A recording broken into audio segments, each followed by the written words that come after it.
Hi again, stroke warriors and all their care partners. I am excited to talk to somebody today named Nicola Baker, right? Yes, Nicola, but Nick or Sparkles to my friends. Okay. Well, I hope I can start calling you Sparkle soon. You can call me Sparkles now if you'd like to, Rap. Well, welcome to Stroke Warrior Radio. Can you tell us a bit about yourself and your background? Sure. I am a mum of three these days, but my stroke journey started when I was a young woman climbing corporate ladder, highest floor in the biggest building in our city, and, very into becoming a professional person. But then I had a little baby who was not quite what we were expecting in terms of his milestones and his ability to sleep. So we went for a good period of time with lots of trouble from him, lots of sleep deprivation, and eventually a stroke in my arms at 11 months old. 11 months. 11 months. Stroke is not just for the old people, it's for anybody. Not anymore. Yeah, it's like 30% under 40, 50 right now. Yeah. What kind of stroke did he have? So he had now I get my words a bit confuddled, but what he had is a narrowing of his arteries in his brain. Okay. And so he had a stroke that caused him to have paralysis. Started in his face down his left hand side, but went right down his arm. It went right down his bottom, and all it looked like to me was just a facial tic and a lot of distress. At that age, it's really hard for them to tell you what's going on. They don't have words. They can't say, I'm having a stroke at Yeah, 11 right. months old. All they can do is tell you that they're distressed. So, as a parent, you have to be able to pick up on your instinct mostly, but also the signs that there's something not right with your child. And Yeah. the stroke and the tick that I was watching was definitely something happening that I wasn't happy with. So, call an ambulance at 3 o'clock in the morning and off we went. Wow. Well, yeah, we'll talk a little bit more about your journey with your son, but you're the founder of Moya Moya Australia and an advocate for families affected by that rare disease. What inspired you to start this? Obviously, it had something to do with your son, but Yeah. Well, Jed's journey started when he was born, but 11 months in with a stroke, and then another 2 years before we actually had any diagnosis of Moya Moya disease. In those days, it was 1 in a million being diagnosed. And it was lonely. Anybody who's got a chronic or critical health condition understands that it can be a really lonely journey. And if you don't have people that are going through your lived experience or have been in your shoes, then it's really hard to know what to expect, and where you're going, what's the prognosis, and lots of questions as parents. What's going to happen to my child? Is my child going to survive this? So I wanted to, I went through some significant life experiences. And in September 2019, I came to a place where I wanted to make a difference to people like me who were going through their journey with Moya Moya disease and stroke. So we established in September 2019 with just some wristbands. They've evolved now. I've still okay. got the wristbands, and nowadays I've got them doing them with glitter in them. So that's exciting. But it's basically advocacy for our patients to give them someone to talk to fund research. We're doing a data collection of genetics. Because in my lifetime, I'd like to understand why Jed has got Moya Moya disease. So it's really important that we have that answer. Yeah. Well, let's jump to for listeners unfamiliar with Moya Moya disease. Can you explain what it is and how it affects the brain? Sure can. So Moya Moya disease was first described in Japan in the 60s. Moya Moya is a Japanese word for puff of smoke. So on my logo behind me, you can see that there's one part of the brain that is very healthy, and the other part of the brain there, Is it a lighter which has colored? Yeah. wispy bits coming out around it. So what happens is the brain gets a stenosis in the arteries, but the brain, being an incredible piece of equipment, says, oh, there's a bit of a stuck blood flow there, so I'm going to move some blood to where it needs to be. So it sends out little capillaries around where that stenosis is. So tiny, weeny little capillaries, and it looks like a puff of smoke on an MRI, which is where the word came from. Oh, okay. What What are some of the most common symptoms, and how do they differ between children and adults? The main difference between children and adults is the ability to articulate, I think. Um, it's not a children's disease. It's just not picked up quickly in anybody particularly. But there are adults that go through their life with Moya Moya disease and don't know until they have a stroke. It's going for an MRI isn't something you would do routinely. So to go and figure out that you've got a stroke and then have it named as Moya Moya is a very important part of the journey, and it has to happen early. With adults, they can say to you, I think I'm having a stroke. We can follow down in Australia, we have something called the FAST message, which is where we look at face, speech, and time. So if someone's having a stroke, you look at their face, you look at their arms, you look at their speech, and then you've got time to get on the phone. In America, you'd call 911. In Australia, we call 000 and get somebody on board. But a child can't tell you that that's what they're doing, and trying to recognize those signs in a child can be difficult. Right. But your organization not only deals with children, but adults as well, correct? Yes, we support anybody who has a diagnosis of Moya Moya. And what's for adults, I guess, because children, you can't really tell, like in your case, I mean, how could you know? But what kind of symptoms did Moya Moya cause? Well, often it's the same symptoms as a stroke.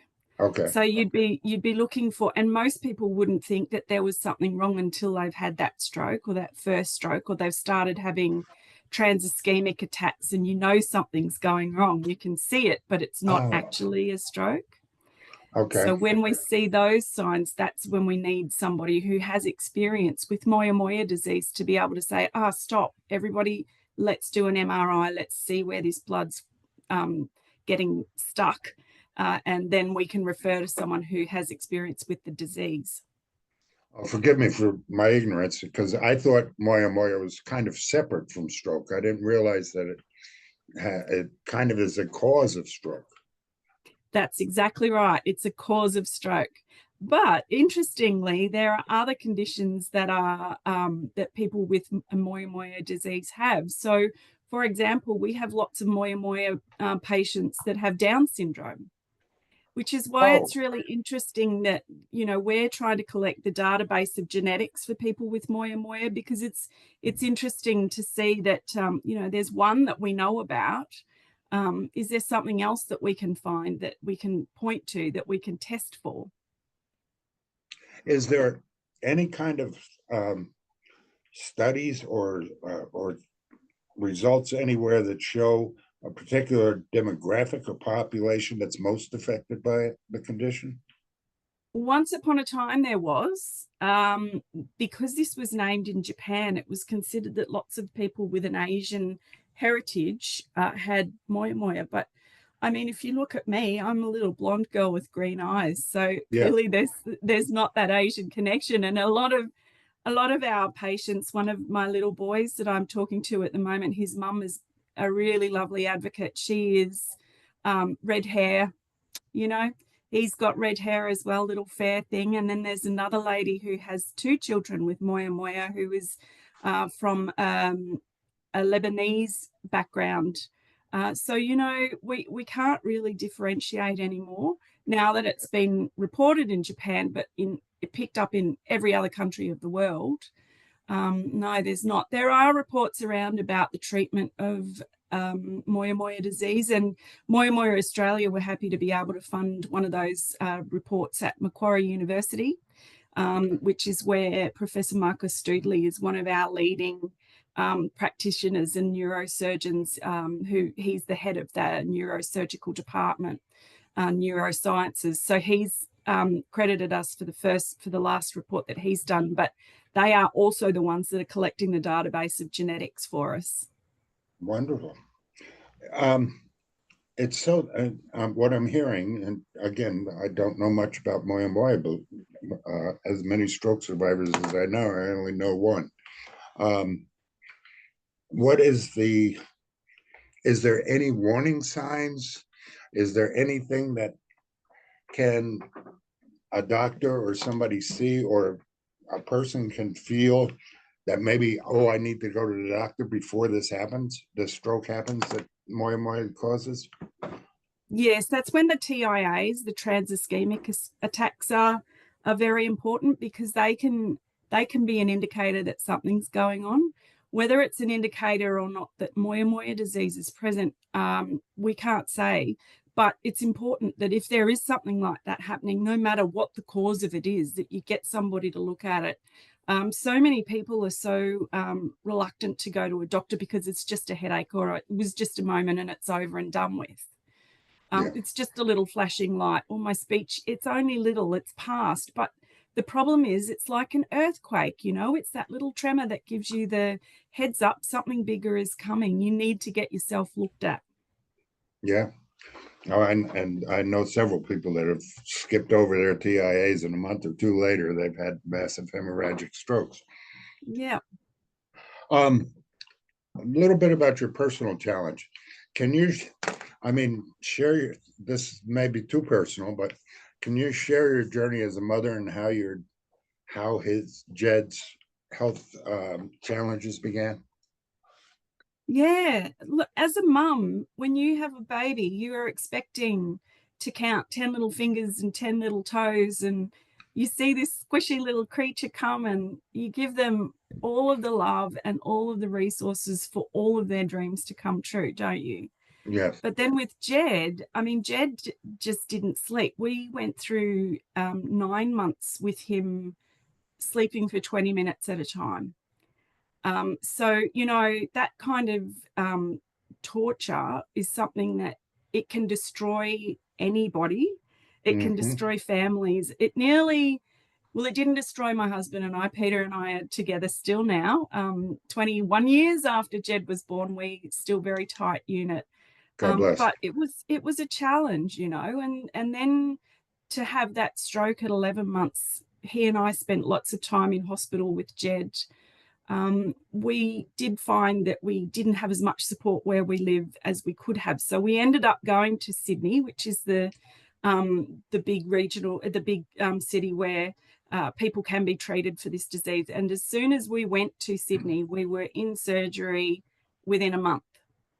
So that was about 4 years old for Jed. And, with his surgeries, he ended up having 2 surgeries on his brain. And I'll explain what that was in a minute. But within 6 weeks, they had to do this quarter, then this quarter. So with Moya Moya disease, what's important is that they get the blood flowing to where it needs to be, where that stenosis is. So they take an artery from the temporal lobe here, and they feed it through burr holes across the top, and they put it up across the brain where the stenosis or the deficit is. With children, that's as much as they can do. That's called indirectly bypassing. There are technical words attached to that, but I prefer just to talk the common man's language. Yeah. With adults, because adults are bigger and their arteries are bigger, that you can actually take the brain directly to where that stenosis is. You can take that artery into the brain and attach it to where it needs to be. So the benefit to that is that you get the blood flow faster, so you're less at risk. But with children, because you can't often do that because they are so little, you have to wait for that artery to grow into where it's needed. And so the risk of further stroke during that period is very high. Jed unfortunately had his second stroke in that 6-week period because he couldn't get that blood flow going as quickly as he needed it.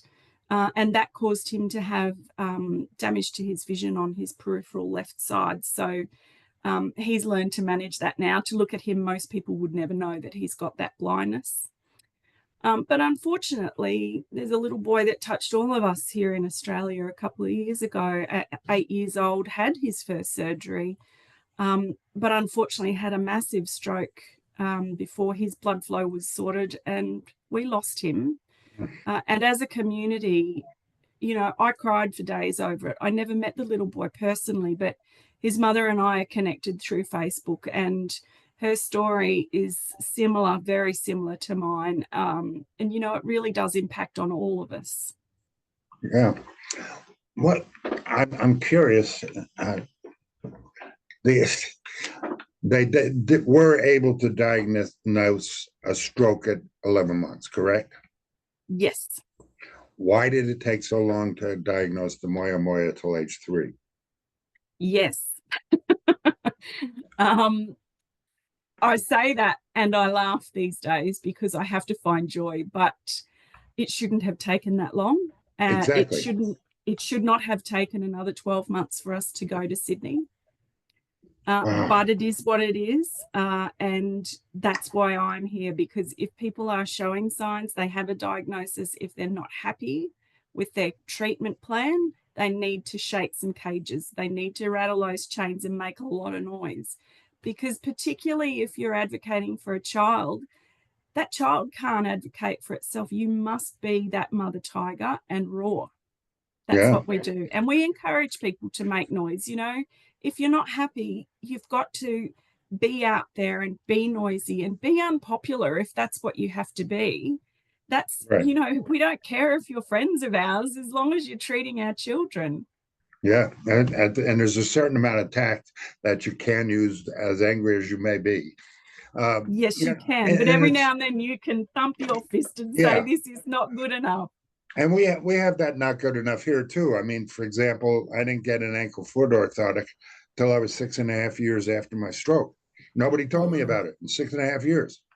I mean, Yeah. it just amazes me the amount of stuff that is missed by the medical profession.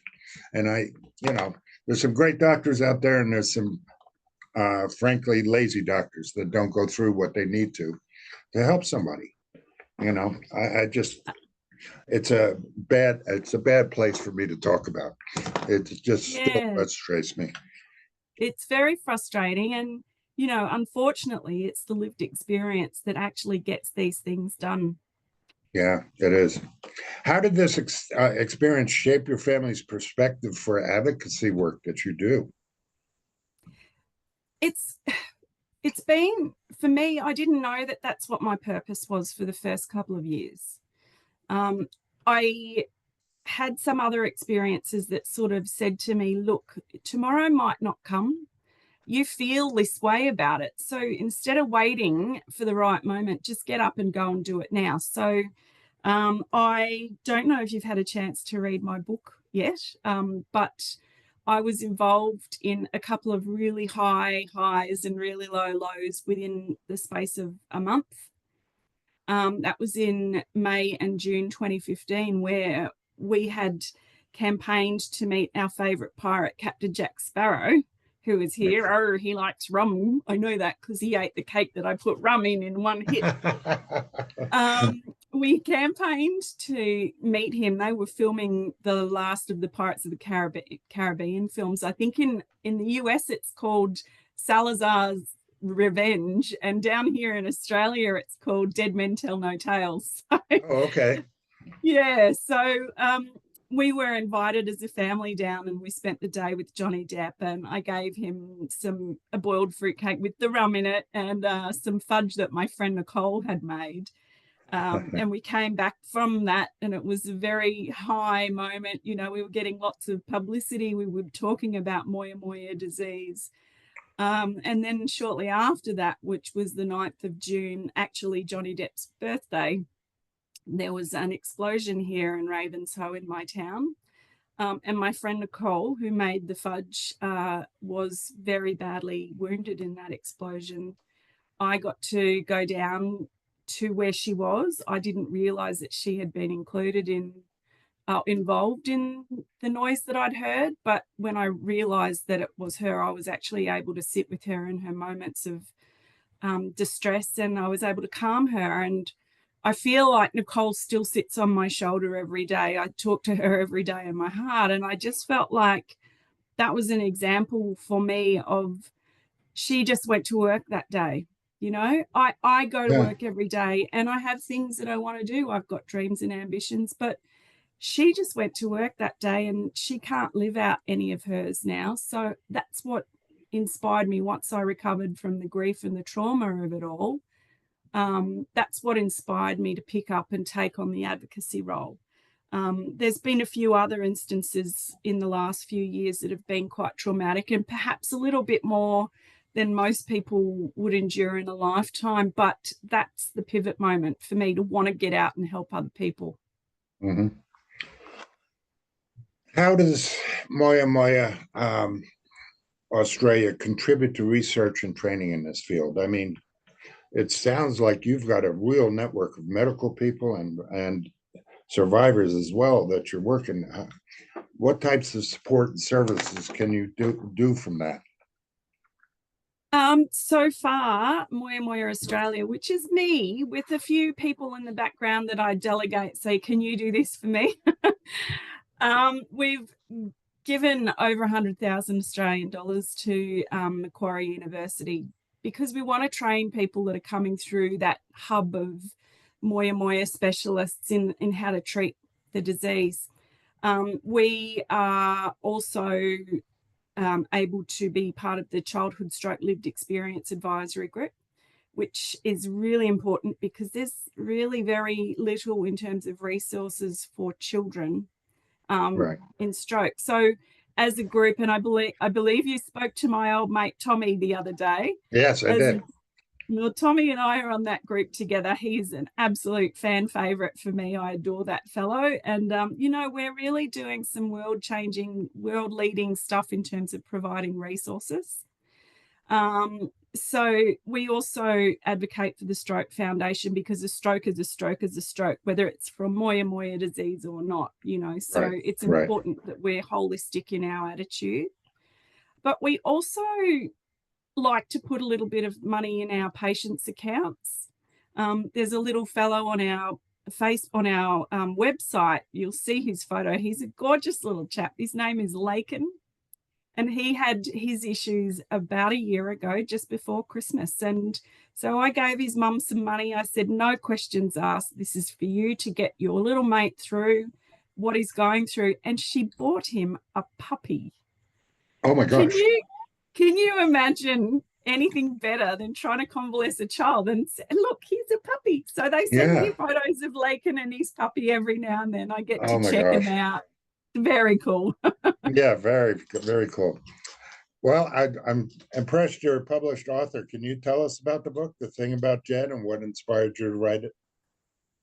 Yeah. So the thing about Jed was something that I felt was important to me, to be able to share my story and let people understand why I am so passionate about it. So I wrote that book a couple of years ago. There are some changes that I'll make to the next print, I think, because there are things that are happening. But I wanted to show people that life can be tough. You can be given a really difficult card, but you do have a choice. Once you've recovered from the initial fright and shock and damage of it all, you can make choices about your life. For me, my choice was made after Nicole died, and that was that I wanted to not live with fear. So I try not to live with fear now. I don't say no to any new opportunity put in front of me, but if you need to make a choice about your life, it's that you're going to leave the best mark. My children watch everything I do. So I want them to know mummy has, well, I shouldn't call myself mummy anymore. They're all getting too big for that. But they really should be seeing me doing the best that I can do, walking forward with love and respect for people, being kind. And that's why I wrote that book. My publisher, Crystal, has a story of her own. She has a little boy called Sebastian. Sebi has cancer as well. And so she wrote her book called My Brother Sebastian, which is a children's book. It's beautifully illustrated. It's just a stunning book. And it talks about childhood cancer. So when I met her, I knew she and I would connect. And then she wrote a book called My Friend Alice. And Alice is a young girl who has lost an eye. She had something called rhabdomyosarcoma. And she's only little. And I read that book and I thought, oh, there's more to this than, there's reason that I'm supposed to be talking to Crystal. So one of my other experiences is that my only nephew, Joseph, had rhabdomyosarcoma, which is a very rare form of cancer. And unfortunately, he lost his life. So, it's another example of, at 18, how does that happen? It's not fair. But he can't live his life. So I'm doing my best for him. God bless. You've also collaborated with Bowerbird Publishing on childhood stroke projects. Tell me what that experience is like. So that's Crystal, my publisher. She and I have written our book, My Mate Jed, which is a children's book for children to understand what it is to go through a stroke journey. And actually so beautifully illustrated that when you read it, you'll see little things like he's got his hat on from the Pirates of the Caribbean, and he's got his Chicks poster on the wall, the Chicks, he loves his music. So writing that with her for children was really important, a really big part of my contribution to stroke and childhood stroke. Yeah. As a member of you're a member of the Childhood Stroke Advisory Panel in Australia, right? What role does that play in the Australian stroke community and support for families? Yeah, so the Childhood Stroke Lived Experience Advisory Group has been set up by the Stroke Foundation. And our role is to identify and address issues that parents and children face having strokes. So we've been able to achieve a lot in the last 2 years. We've got one more year of this project to go. And so we've got some resources that are available for parents now. They can have a look at the Stroke Foundation and look at the childhood stroke resources. There's posters that say how to tell if your child is having a stroke. The My Mate Jed came about because of my affiliation with the Lived Experience Advisory Group. And so, we've got other things that are coming. I won't say too much because I'm not sure I'm allowed to, but, there's lots of really exciting projects coming up. There's fundraising going on. There's the Little Stroke Warriors page, which again are leading the world in terms of providing support and advocacy for children who have had stroke. Yes. And, we just really feel it. That's a niche that hasn't been covered because you don't expect children to have a stroke either in utero or as a child. So it's really important that we have those resources out. What obstacles do you run into raising awareness for Moya Moya? I mean, and that you face in your advocacy efforts, and it's not just efforts. It's for you. It's a journey. I mean, there's no end to it. No. The end will come when I am no longer alive and breathing for me, but it will always be there for Jed. His prognosis was that he was not supposed to make it to primary school, which is, at about age 5. Now, he turned 21 in October. So you get told the worst by medical practitioners. That's what they're supposed to do. They're supposed to give you information. But then you need to learn how to tuck that away in a little shelf over there and continue to put opportunities in front of both yourself and the person that has had that stroke, because the only person that's going to stop you from achieving is you. So that's been a real challenge. And with Moya Moya disease, because with stroke, it's invisible. You can't see that someone's had a stroke.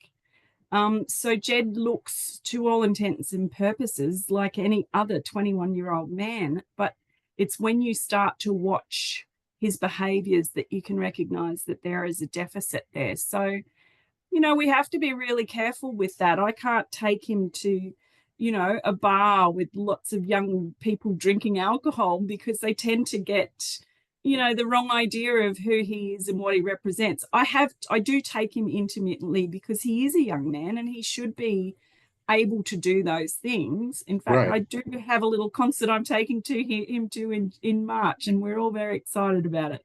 Very cool. As a advocate and mother, what lessons have you learned? Well, first I'm going to ask you, what have you learned about yourself through all of this? I So know that wasn't on my list, but I'm going to ask. no, I can answer that. I when I first met my husband, I was very focused on my own needs and wants, and I suppose I was a bit selfish and self-absorbed. I'm quite happy to admit that now. But having a child that needs to have my advocacy has changed me 360 degrees. And I've come back to a really important place where I am trying to live my life with kindness. And I was really touched by a movie I saw about random acts of kindness that really changed the way I view the world. It's caused me to lose lots of relationships over the years. I just feel that a lot of people don't understand the passion and the purpose that I have. People don't know how to approach people who've been through significant trauma. And that's okay. Once upon a time, I was not okay with that, but I'm finding peace there. And as a mum, I think now as a mum, as opposed to what I would have been had it not been for Moya Moya disease, I think I'm a lot more loving and giving to my 3 children, and to my husband. And I think that's why we are still as strong as we are. Hmm, I love it. If there's something you would share, what lessons have you learned that you'd like to share with others navigating this similar circumstance? Be fierce, be brave, be ferocious. If you see something that you feel needs somebody to look at it, then do it. Just be noisy. You've got to advocate for yourself. Please just thump those tables. Make yourself unpopular. Yeah, exactly. Be the captain of your own team, as I refer to it.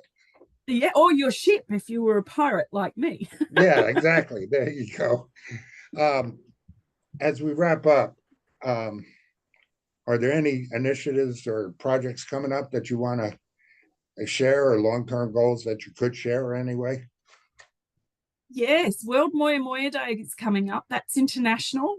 Oh, That started by a group in the US called the World Moya Moya Alliance. That's managed by my beautiful friend Tara McInnes.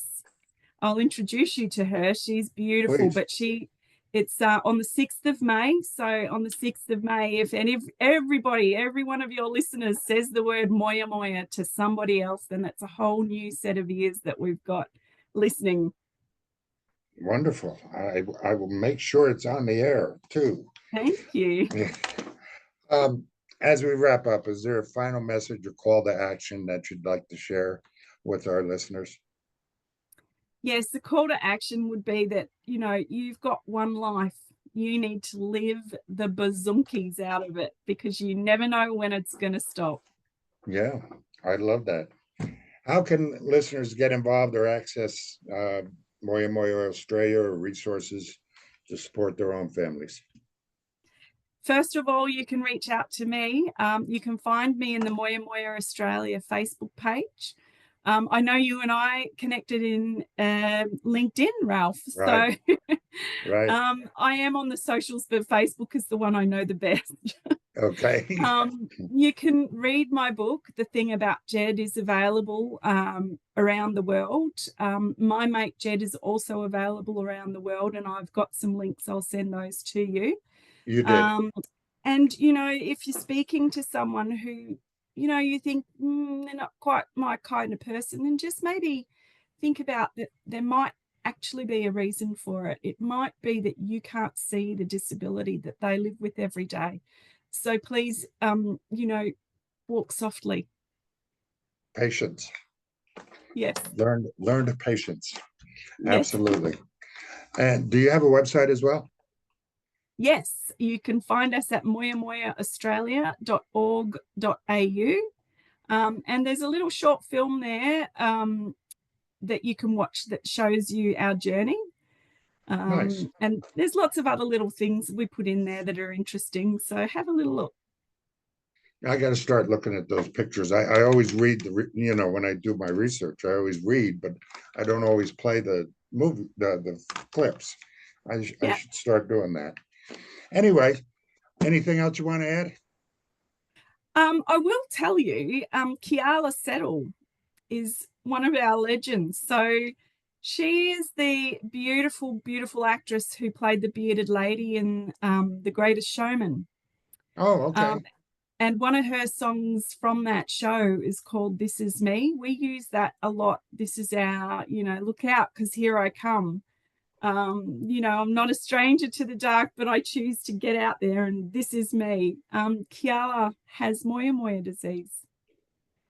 So Oh, wow. she is amazing part of our community. And, you know, if you see her touring in your area, go see. She's beautiful. Okay, I will. Thank you so much for your time, Nicole. I really like talking to you. I've really enjoyed this, and I've learned a heck of a lot. That's for sure. I appreciate your time. Thank you. Thank you for having me. It's been delightful chatting to you despite the time difference. Yeah, exactly. Well, at least you're up in the morning, and I'm finishing my day now, so that'll be great.